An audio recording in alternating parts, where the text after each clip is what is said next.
with our class Kosher Kitchen.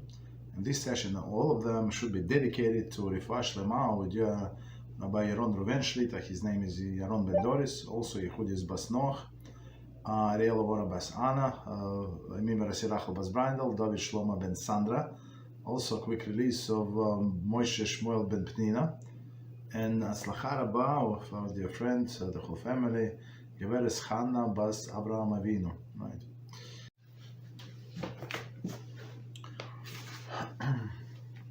So we continue today with our class Kosher Kitchen, and we're on the last chapter of this book. It's an amazing journey.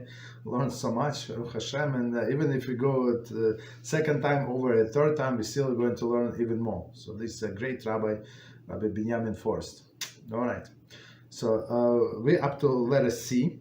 So he's going through. Our topic is Kosher Kitchen, utensil by utensil. Okay. So now we in alphabetical order. Letter C. Coffee maker. A coffee maker may be used to brew coffee for both meat and dairy meals. Okay.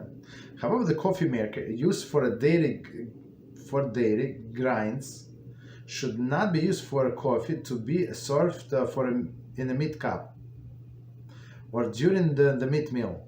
One should note that flavored coffee grinds need rabbinical supervision. A coffee maker requires tevilah before use. Okay. So let's start from the beginning and we try to understand. So okay, we doing coffee maker. So today coffee maker is not so simple. I mean, they say send advertisements. They're so sophisticated. I remember in my office, it's like almost a spaceship. So many people were in IT, and when they first would bring sometimes the company. The service company would bring new models for whatever reason. So the company just rents these units and coffee, and they supply coffee as well. So I mean, so they if something is broken, the company comes and replaces it, fix it, whatever they do. So many times we get new one with display this and that, so sophisticated just to make coffee. Right, so if this thing becomes not kosher, it's not so simple to kosher it because most of the parts are plastic.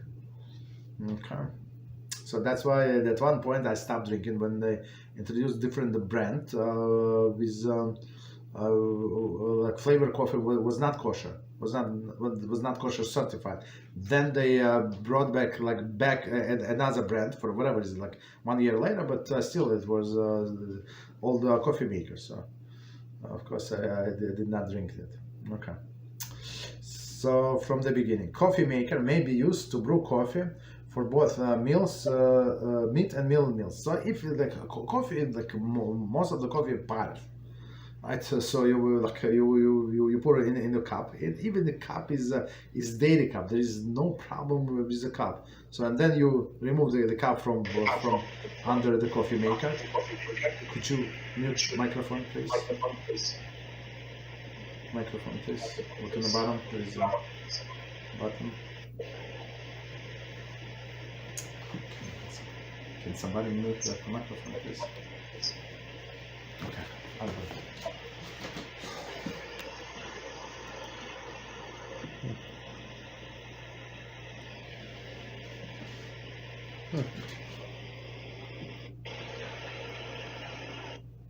Okay. Sorry about that. All right. So continue, right? So meaning you took out the cup from this coffee maker, and you put your creamer, you put whatever you want. Some creamers are dairy, some creamers like parf, right? So somebody sent us very interesting. It's from coconut, right? They're all parf. I'm not sure if they are so healthy, but half a spoon I think should not do much wrong. Okay, all right, no problem. So meaning the coffee maker is a parf, right? And then you add in your cup, you add whatever you want, and you can use this with a meat meal or a dairy meal. Okay. However, the coffee maker, a coffee used for dairy grinds, should not be used for a coffee to be served in a meat cup during the meat meal. I'm not sure was a dairy glass. There is some kind of coffee that have dairy in it, maybe, right? Because of the flavor, right? So if there is a coffee like that, so you cannot use it for like serve it in a meat cup, right? Or in a meat meal. So commenters say it is difficult to clean the utensil properly. If it was cleaned well, one should able to use it if it's non-ben yamo. Okay, so meaning after the fact, after 24 hours, you can use it. Okay, perhaps it may be used even while ben yamo for coffee sort after the meal. Okay, so meaning if person is not going to drink it together with the meat meal, so one after another, it's a little leniency. Okay, one should note that the flavor coffee grinds need a rabbinical supervision. So today it's 100%. In olden days, so I remember olden days when I just started working with that office, we had two coffee makers. So one was for regular coffee, and another was the decaf. That's it. That's it. Later on, they develop, and now like when I stopped working, there were like 32 different flavors. I'm not sure why a person needs 32 different flavors, but that's what it was. Okay. So all of these flavors, many of them, it's not natural flavor. Just because it says, whatever it says, vanilla, it does not mean it's vanilla. Right? It could be, whatever is it, like that tastes like vanilla. So we have to, on all of the flavored coffee, you must have a Hashkafa. Right. So, but not flavored coffee, we believe that it's like they just roast it and then process, but so like there is a much more lenience. But even like not flavored coffee, we're trying to have only with a stamp of Kashrus, with Hashkafa. Otherwise, we don't buy it. So why do you need, like today? It's such an easy thing for them to get the kosher supervision, like certification. So like why should you go with somebody who does not want this kosher supervision? Like get another company. That's it. Okay. All right. So that's a coffee maker. So, okay. But if it was you used for a non kosher coffee, it would be problematic because all of the parts, not all, but the majority of the parts are plastic, right? And it was hot for sure. It was very hot. So next one, colander. A colander that may be used in preparing powdered foods for both meat and dairy meals, right? See strainer. So meaning, like colander is used for maybe for pasta, for example, right? And you can use like if you cook it in a pot, so you can use it with the meat, right? With the meatballs or with the chicken, or you can use it with the cheese. There is no problem, right? Next one, containers. One should not store even the cold liquids in a daily container for a period of 24 hours if the liquid ought to be used with meat. If no other suitable container is available and the container is completely clean, one may store the liquid even in Ben Yama daily container, right? Nevertheless, punctilious individuals would avoid this. Avoid to do so. One should not store meat or dairy liquids in a pot of container for 24 hours. Meat or glass storage containers require tevilah without bracha. So let's try to understand what it says here. So we have a container. So today we have different storage containers. We have plastic, we have glass. Others, sometimes metal. Right, metal containers. Okay. So again, one should not store even cold liquids in daily container for more than 24 hours. Right? Because why? Because this liquid is going to become dairy in a sense. Right? This 24 hours, like soaking something in in a cold. Usually, as we explained before, the taste transfer through the heat, right? Or if it's liquid, if it was something was soaked there for 24 hours, right? And if it was like sharp foods, sharp like liquids, for example, the brine from herring or brine from pickles, so that's even less than 24 hours. Okay. So again, the whole sentence: one should not store even a cold liquids in a dairy container for 24 hours period. For 24, if the liquid be used with meat. Okay, whatever is it? Maybe liquid. I'm not sure what liquid they're talking about. Whatever, part of liquid. So this part of liquid is going to turn into not so part of, basically. Maybe juice. I don't know. I don't have any other example. Something like they had what is it? They had apple juice. What is it? Jar cracked or something, right? So they pour it into this what is it? Storage containers, for example. I mean, I'm just making up example. So it was 100% parv. So now you should not drink this apple juice with your meat meal. Okay, eat with your sandwich or something.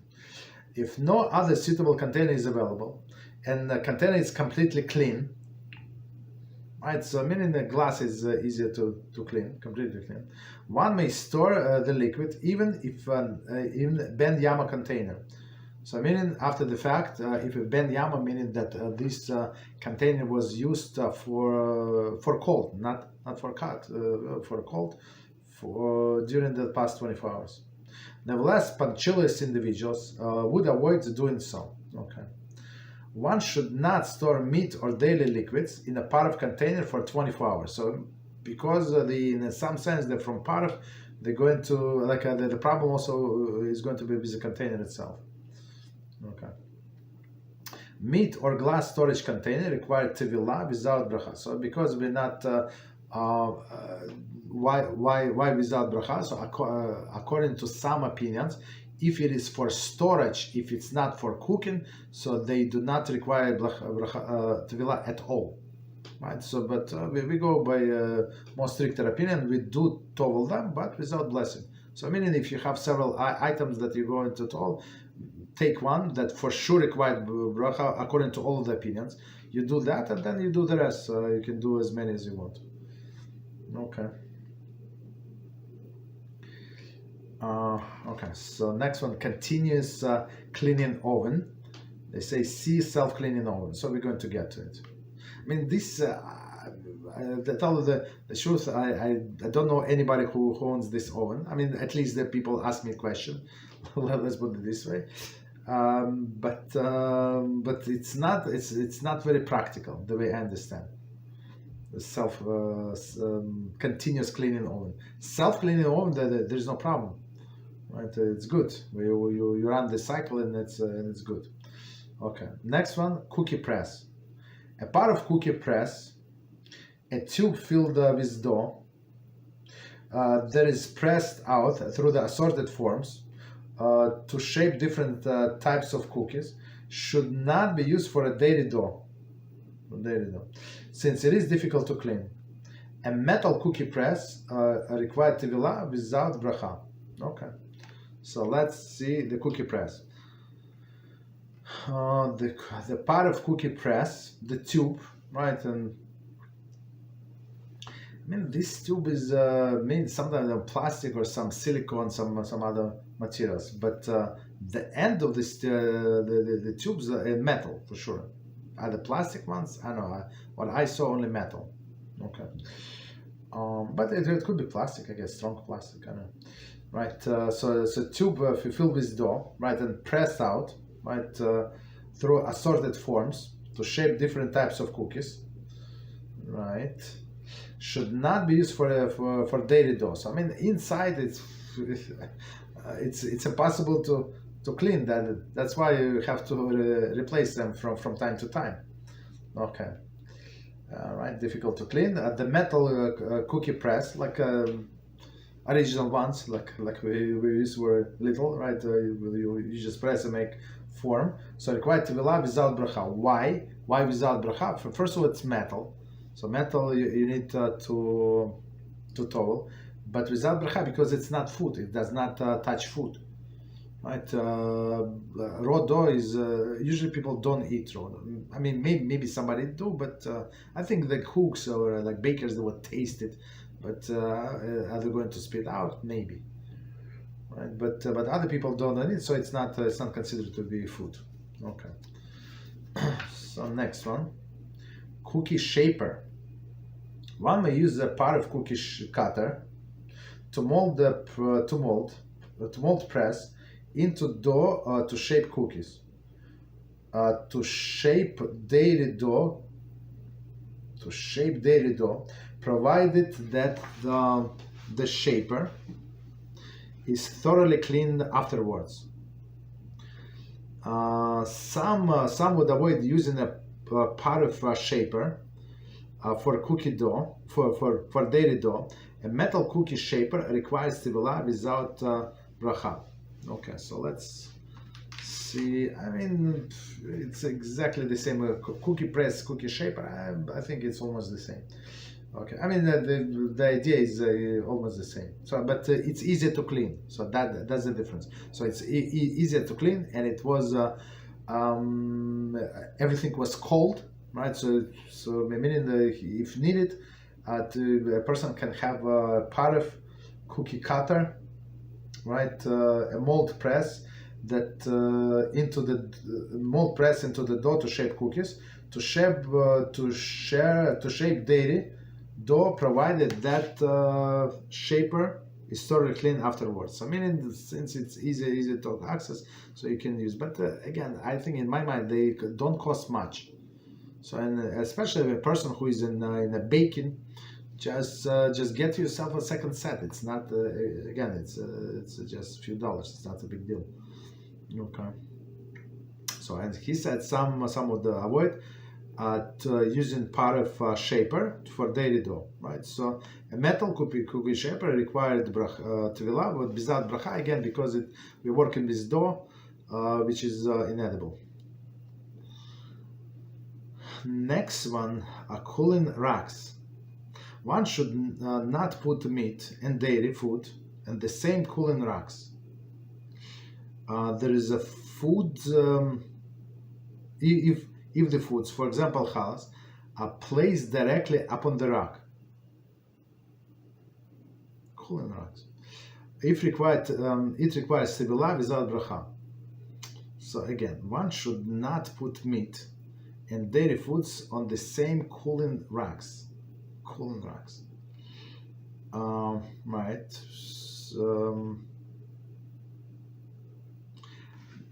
When we said dairy foods, as I understand, meat and dairy foods are without containers. So otherwise, they would say it is like in containers. Okay. If it's in containers, maybe there is no problem. They're separated, there is no heat. Maybe there is no problem. But the foods, right? Of course, there is a residue from meat foods and dairy foods. Okay. If foods, for example, halachos, are placed directly upon the rack, it requires tevilah without bracha. Okay. So meaning, right. So if we put like challah without bracha, so that there is a problem also. What's the problem? Is if people use what is it called, like hot tray to heat halachos. I mean, I'm not sure why somebody would put it without any container, but that's what I heard from some people. That's what they do. I'm not sure why. Right? We should not do that. We should not do it. Absolutely not. Right? So you put it in another container. You have aluminum container. Does not take a lot of space, and you put it in there. Put it on your hot plate, so to warm it up. Okay. So next one is a cork. Cork used to seal a milk bottle should not be used for the liquids to be stored in meat mill, Since it's difficult to clean the cork properly, the cork does not require tevilah. I'm not sure. I mean, today we don't use these corks, but the cork cork is a cork from the wine. So meaning it's a wood and it's like a porous, it's absorbent. So meaning right. So if you stick it into like not stick like cork the meat bottle, but then you shake it and then guess what? Some milk are going to be on the cork. Then this milk can get into another liquid that is going to be used with the meat meal. Okay, but today again, I don't think we use corks today. We have, I think everybody would use these disposable containers, like whatever we buy from the store. You store in that container. I think they're very good qualities. The milk is not going to spoil there, and then you just dispose of it. You don't need to pour into different containers. Okay, no problem. So next one, that's one is big, right? What is big? Countertop. All right, so we spend a lot of time just to remind us learning how to kosher countertop, different countertops for Pesach, right? What to do, what not to do. Okay, so let's see. Countertop. One should set aside separate countertop for use with meat and daily foods, since often hot pot or hot foods are placed on the countertop, causing it to absorb meat or daily taste. Cold empty dairy pot may be placed on the meat countertop or vice versa. One should preferably avoid placing even pots with a cold dairy food on the meat countertop, since they may spill, right, and not be cleaned properly afterwards. Similarly, one should avoid placing meat hot plate or crock pot on a dairy countertop with this, and certainly avoid serving from meat crock pot over the dairy counter.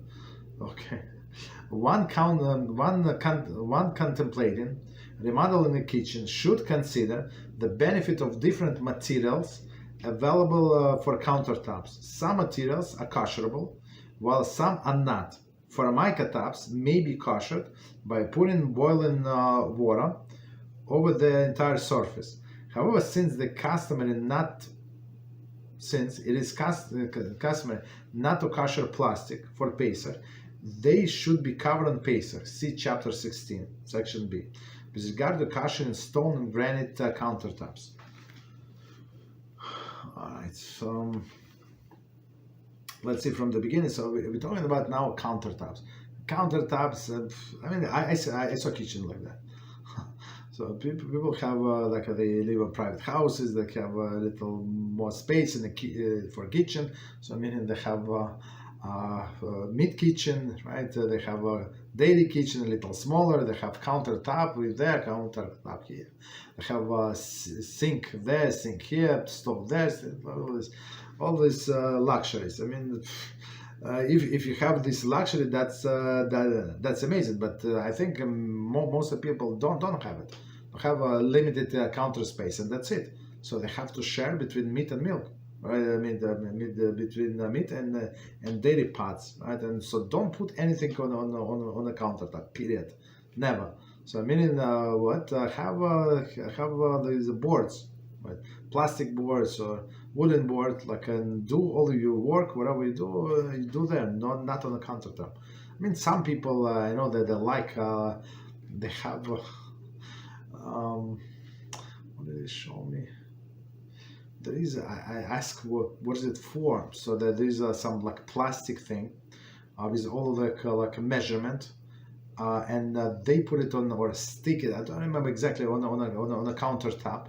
So now they do dough and they know exactly how many inches round, this and that, all the crazy things. I mean, people like this stone countertop to work. So, but if you have limited space. So in my house we don't do anything on countertop. So we have all of these things like pot rest. So meaning a wooden. So you took pot from the stove, you put on a pot rest. Don't put anything on a stone itself, on a counter itself. Never ever. Right, unless it's clean, completely clean, you just wash it. Even the clean, we try not to stay. It's better to develop this practice, unless you have the two kitchens. In that case, yeah, you can do whatever you want. Right, or like two separate countertop space. So yeah, again. So let's see. One should set aside separate countertops for the use of meat and dairy foods. So I mean, again, if you have this luxury, if you don't, so stick to the basics, right? Meaning that to do everything on like kneading board, all these boards, right? Okay. Countertops, right? So have one for dairy, one for meat, food, since often hot pots or pots or hot foods are placed on the countertop. So meaning that sometimes there are splatters, and sometimes just because of the heat of the pot, maybe it's not going to damage the countertop, but the taste from this pot is going to go through the wall, right? We learn about through the wall. It's going to get absorbed into the countertop itself. So who needs that, right? And then a person does something on a counter itself. So I'm not sure why would somebody do that, but I think it's convenient, I guess. Okay. Oh, okay. Right. So in often hot pots or hot foods meaning without pot, like food by itself. Again, I'm not sure why would somebody do that, but people do that for sure. I know people do that. Hot foods placed on the countertop, like directly on the countertop, causing it meaning the countertop absorb meat or dairy taste. Cold empty dairy pots may be placed on a meat countertop, right? Or the reverse, meaning cold and clean, there is no problem. But in my mind, what I said, and that's what we try to do in our house, we don't put the pots on a countertop. Period. Even if it's clean. Right. So if you get like this thing used to, it's like a no-brainer. It's clean, not clean. It's full, not full. Hot, not hot. We don't put it directly on the counter, but I have no problem. So we just remember this, and you're saved. One should preferably avoid placing even pots with a cold dairy food or a meat on a meat countertop, since they may spill, right? So meaning the dairy, like liquid, like milk, may spill and not be cleaned properly afterwards, right? And similarly, one should avoid placing meat hot plate or a crock pot on a dairy counter, right? Right, and certainly avoid soaring from the meat crock pot over the dairy counter. Why? Because the splatters happen with the best of us. Okay, for sure. So we try to avoid this. So again, if you have a lot of space, you like or a person gets in your house, a new apartment that is going to be condo or something that's yours, and you can do remodeling, yeah, invest a little more money or a little more money, right? And do separate kitchens. Absolutely. If you're going to sell to another Jew, you can get a lot of money. Two separate refrigerators, for example. I saw it. Like many people do it. People have a little more money, right? Two separate refrigerators, maybe for dairy, little thinner, like smaller. I don't know, maybe 10 cubic feet, like 12, like smaller, right? Thinner, and the bigger the meat one is bigger. Okay, no problem. So if you have this opportunity, do that. But otherwise, like stick to the working on one countertop and be vigilant. So but if you can afford, for sure, one contemplating remodeling the kitchen should consider the benefit of different materials available for a countertop. So now we're going to countertop. Some materials are kashrable, while some are not. So plastic, as we said many times, not kashrable, but only after the fact if needed. if needed and there is no other way, so we said no problem. But otherwise, we try never kosher plastic. But according to some opinion, it is kosher, just so we know. Okay. So for my tops, may be kosherable by pouring boiling water over the surface, meaning because it's hard, right? It's not like plastic, other plastic that absorbent. So for my it's not absorbent. However, since the customer is not to kosher plastic, according for Pesach, not to kosher at least for Pesach, right? They should be covered on Pesach. So you just cover it, as we said, with aluminum foil, or you buy, even not with aluminum foil, you buy the tablecloth, like this, what is it? Like strong tablecloth, right? And plastic ones, and that's it. You're good. Tape it to the countertop, and that's it. You can use it throughout the whole Pesach. You don't even need to clean it. I mean, clean it so it would not have like crumbs or something, but otherwise, right, just leave it be. But if it's stone, yes, stone, so you can kosher. Stone tops and granite counter, you can kosher. 1 second, let me quickly check the time. Okay, so let's do at least one more. No, one more. And it says cutting boards. One may use a part of cutting board to cut foods, for example, vegetables, for both meat and dairy meals. Okay, so that's very, very advisable to have part of cutting board, meat cutting and dairy. So for example, if people don't eat a lot of dairy, so there is different cutting boards. You can buy a set. Sometimes they said sell a set of 3, the different size. So I mean it's much more cheaper. And for example, if you need or if you prefer, for example, like different colors, color coding. For example, for dairy, you want white one, like smaller. Buy smaller one. That's it. It does not have to be huge. For a meat, there is like with something red. Buy something red. With the dairy, with a black, so buy with a black. That's it. So like you can choose the sizes. So I mean, in my mind, for part of you need the bigger one. So because you do vegetables, it's a lot of preparations. But for dairy, I mean, what are you going to cut on this dairy? Like cheese? Don't need the big one. Okay. Right. So continue. So again, the one may use a part of cutting boards to cut foods, for example, vegetables, for both meat and meal and dairy meal. So that's amazing, right?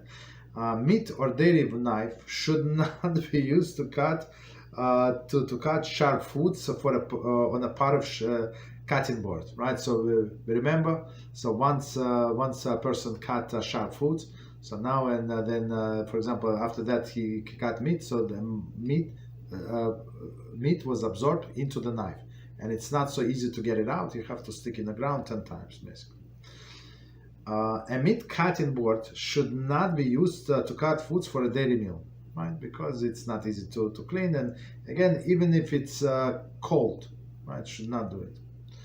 A wooden cutting board does not require tevilah, right? A glass cutting board requires tevilah with bracha.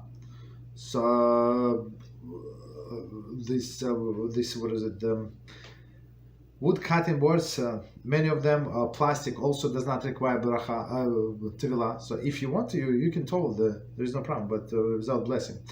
The glass cutting board is it's very popular where in challah boards. Right? We just recently learned about challah boards. So top is a glass, usually not always, but from what I saw, they glass. So meaning that you can unscrew if you don't want to toll everything, because bread covers, like a bread touches only the top. It's never on the sides where it's wood, and sometimes this glass piece is smaller than the wood. But again, like you're not going to eat from the wood part. And plus, the wood does not require tevilah, so you just unscrew the glass part in like a towel, and that's it. And you need to say blessing when you like a towel, like this glass board. You need to say blessing. Why? Because it touches the food. So remember just this idea, when it touches ready-to-eat food, so you say blessing. If not, you don't say blessing. So some like a mixing bowls. Again, some mixing bowls also, it's not so simple. Some use this mixing bowl for dough, only like for like raw products, but some use a mixing bowl for salad as well. What's the problem, right? What's the difference? So in that case, yeah, you would need to totally be the blessing. All right, so let's, I think, stop here. Let's do 5 minutes break, and we continue after the break with different topics. BeEzrat Hashem. 5 minutes.